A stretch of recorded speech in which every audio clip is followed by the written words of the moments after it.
A lot of people don't understand what abrupt climate change means, and of course that obviously it means it's going to go fast, but can you say more about that, abrupt climate change?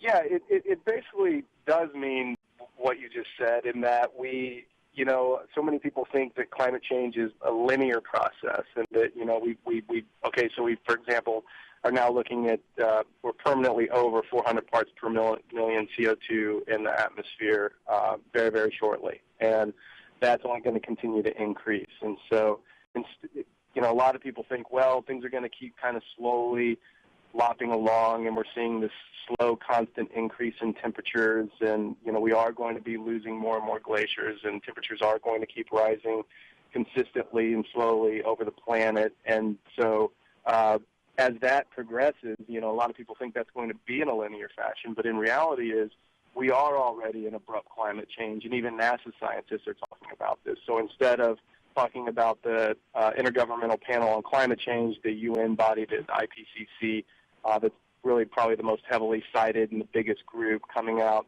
making climate change predictions, their worst-case scenario of temperature change by the end of 2100 is 3 to 4 C. And in reality we're talking about abrupt climate change, looking at we could hit 6 C by 2050, if not sooner. And if we look at the temperature records being broken now on an annual basis, both on a planetary scale as well as regionally and even locally, in a lot of cases, we are seeing evidence of that.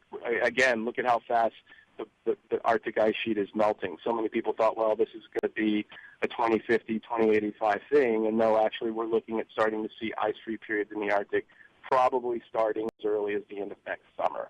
And then that, of course, is another positive feedback loop, as Guy McPherson has written about, that basically just ramps things up even faster. Therefore, the Arctic starts absorbing that much more heat, that therefore it starts staying melting earlier and staying melted later in the season, to where probably as little as a decade from now, we'd be looking at an Arctic that has no ice in the summer at all. So we're looking at these abrupt changes happening, ocean acidification speeding up.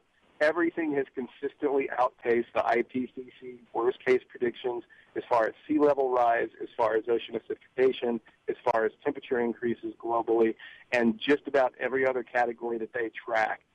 The reality has consistently outpaced their worst-case predictions for over a decade and a half now.